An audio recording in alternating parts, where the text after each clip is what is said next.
Meanwhile, while I was spinning the block, Bree had got up in my DMs waving and stuff. Accidentally. That lady was in my DMs waving. No. She would come to get her man. She was too excited to get on over there. She was.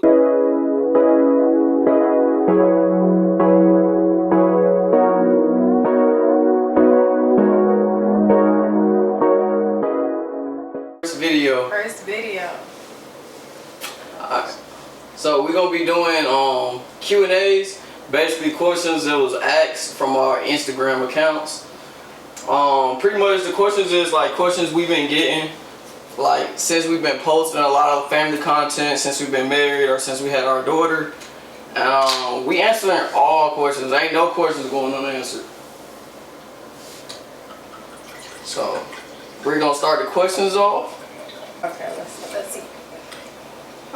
First question, how did we meet?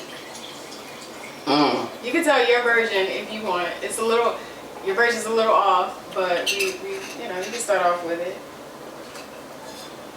It's a wine we drinking. I picked it up from Walmart. So how we met. So pretty much I seen Bree on TikTok. And I was like, man, Shawty look good. So I had like a little crush on her or whatever. And so what I did was I saved one of her videos from my account so I could spin the block later on.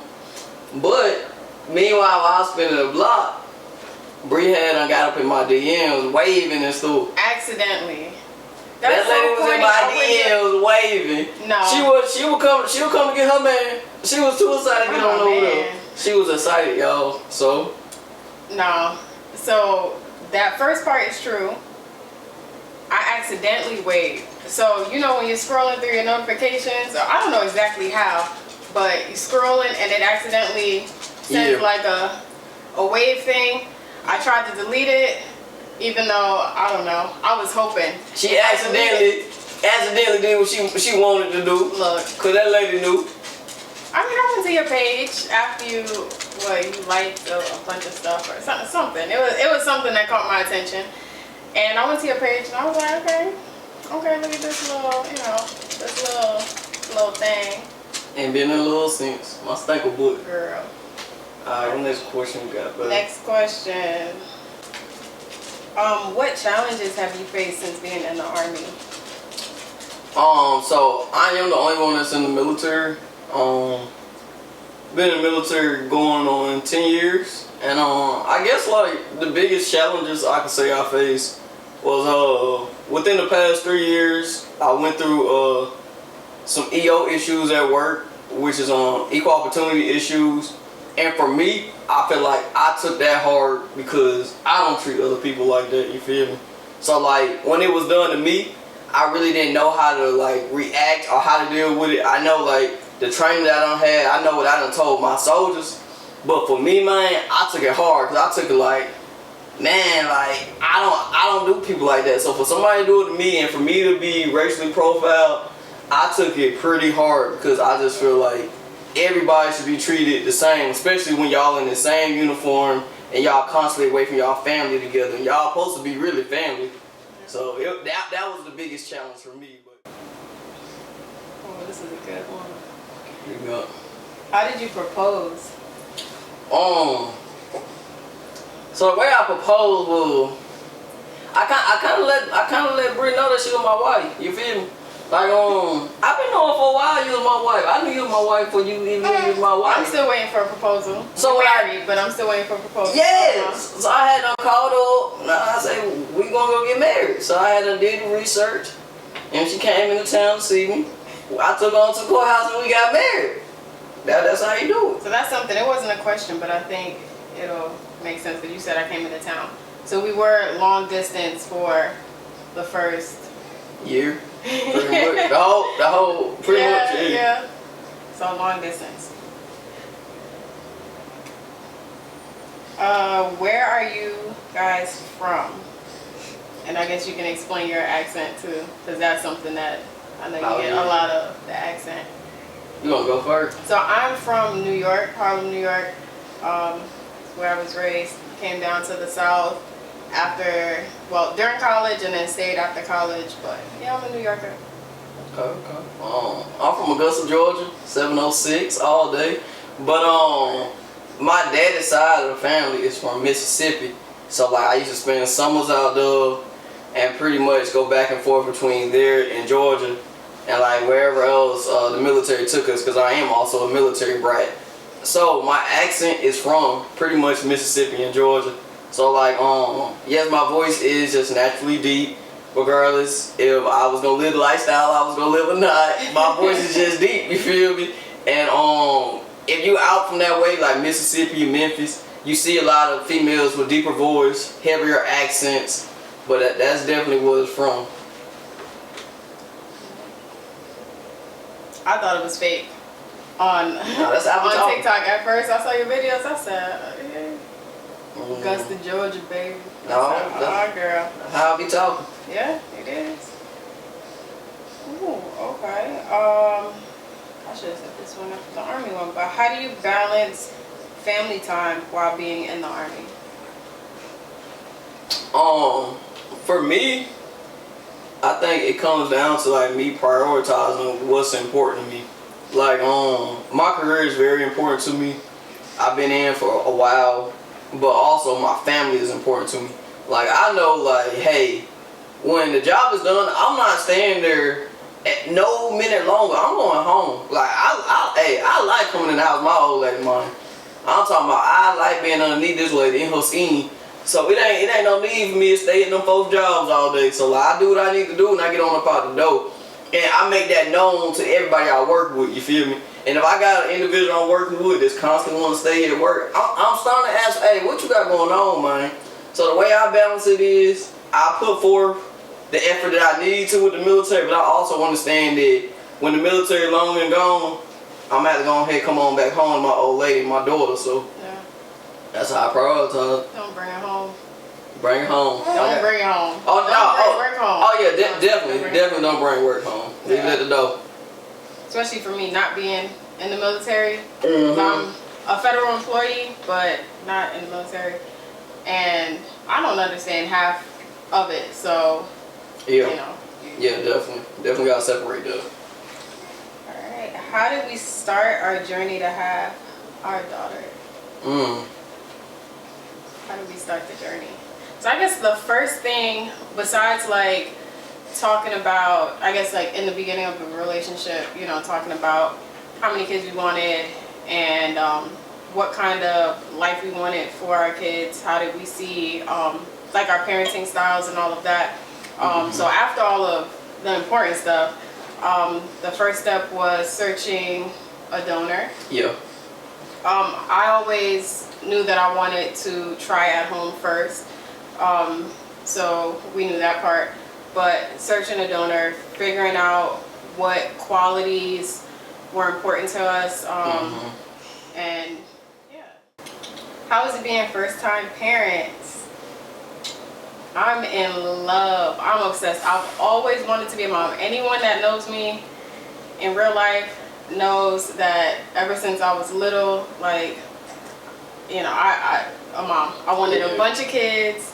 I'm obsessed. So with her, I am in love. She's so smart. She is beautiful. She's amazing. I know everyone says that about their kids, but like she's perfect. So I love it. Like even the sleepless nights, the tantrums, the screaming, it's all worth it. I love it.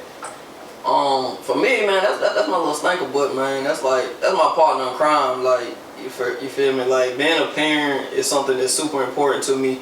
Being present in my household, my wife, is very important to me. Like, growing up, being able to see both of us together, a happy, healthy home is just overall important to me. So me being able to provide that is amazing. Like, I love being a parent. Like, it is definitely one of the most rewarding things I have did my whole life, for sure. So follow up, how many babies do we want? So I started off, like when we first like got together, we was pretty much like, hey, we gonna have so many babies with all the love we can give, pretty much. Like, long as we can love a baby, we gonna give it. We gonna keep having them. You know what I mean? And now, it kind of like it kind of shifted a little bit. Yeah. I think we had well, I know for me, I'm probably at 3. Like no less than 2, but no more than 3 right now. Okay. I was at 4 to 6 Yeah. before getting pregnant. Now I'm at 2 or 3. 2 or 3. Yeah. Yeah. I think we'll see. I mean, if more come, then cool. But 2 or 3. Yeah, we say 2 to 3 right now, but like, man, I'm telling you, kids are such a blessing. And like the early weeks and months go so quickly. I know. Like I literally remember when we brought her home and she was like so small. And we like, man, it's my little stinker book, you feel me? And now I be having a kid shot with 2 arms. She be like chewing on her hand all the time. She able to grab stuff off the table. And it's like, man, it's like we blinked, that was gone. So like, I know we was in love with the newborn phase. So I could definitely see us doing it again. Yeah. How many times we can do it? Yeah. We don't know yet, but for sure. All right. How was pregnancy? So again, I've always wanted kids. I've always wanted a bunch of kids. I really wanted to be an obstetrician most of my life. I've always been obsessed with like the process and pregnancy and all of it. So in my mind, I thought that it was gonna be easy, fun. I get to have a cute baby bump. People give up their seats for me. Everyone wants to feed me. It's gonna be amazing. But I was sick the first 15 weeks. That's almost half the pregnancy. I was sick, like so bad. I was still working full time, and we got the dog, so it was a lot, and I didn't expect to be that sick. What else? I mean, once I got over the sickness part, I think everything became it started, Yeah, I think like it was towards the end. Yeah. Was definitely a joy to see you pregnant towards the end, because like you was able to enjoy it. We was also in the same household towards the end of the pregnancy. Yeah. So we had been long distance the whole entire pregnancy. I was traveling back and forth from North Carolina to get on back up there to Delaware. So once we finally got in North Carolina in one house, everything kind of seemed like more easier, because like we was able to like support each other, lean on each other. Bree had me cooking for her nonstop. Shawty was in love with lemon pepper wings. I'm that was my pregnancy. Lemon pepper wings, yo. If they could just stop inventing lemon pepper seasoning, I would be okay. That's okay. We'll switch to orange pepper because I'm tired, yo. I don't know what it was about pregnancy. It was fruit, lemon pepper wings, and what is that from Zaxby's? That peach. So like the peach Mini Mite. Oh my god. Shawty love that peach Mini Mite, man.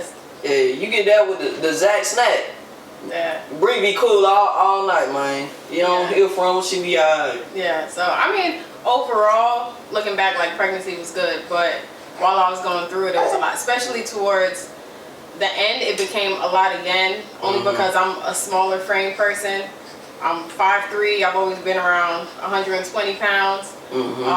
So hitting what my biggest was like 160 something. Yeah. And like it was just hard to move. It was a lot of weight. So girl, you was wearing that weight, girl. I'm talking about huge. She was hugging in all the right places. She looked good, man. You look good, baby. You always look good. It was yeah. But hey. Spitting phase. Hey. What is the age difference? Y'all know I love me a cougar, man. Y'all got me on TikTok. I look like the younger one. I love some aunties now, but here you go. I am 27, about to turn 28, and Bree is 42. 42. You want me to be 42 so bad? I'm 31. That lady has been. So there's a 4-year age difference. Yeah, it ain't that much, but I am the least mature one in a relationship, and I play a lot. Like I'm talking about all day long. Like I wake up early playing. I'm talking go to bed playing. So that's definitely the difference that you guys will see while watching us. That Bree is more like kind of like to her, like more reserved, and I'm just like goofy and playing all the time. All the time. Hey, mama. How did you know that Bree was the one? I knew early on that Bree was my wife, man. Day one. Like straight up, like I'm talking about. But let me tell you what really did. I went to her house, right? The one in Charlotte. Oh, okay. So I came out here and Shawty had sheets on the bed, the regular sheets and the 50 sheet, you feel me? So I already knew. Then she had cable in every room. She had internet. I said, ooh. Then she had 2 shower curtains. Y'all know the ones you put inside the shower, the ones put on the outside of the shower. And I say, ooh wee. She had matching pots and pans. I say, this lady is my wife. I'm talking about, she even turned. That's regular. Nah, this my wife. She turned the heat on all the time too. I was like, she got a little money. So yeah, man. That's regular. I think all of that is just regular. That's basic stuff. Yeah, I was excited. I'm sorry, there were people that didn't have headboards and stuff. Oh yeah. Don't folks, man. You get to dating around out here, man. Them people do not be having headboards. I'm talking about you ain't got nothing but mattress and wall. Oh, nice. Don't do that because he's talking to them. Yeah, they were some nice young mattress fellas. Alright. How do you remain faithful and not give in to temptation? So like, you want to go first? I feel like this is one of them This questions. question is for you. It has your name. Oh.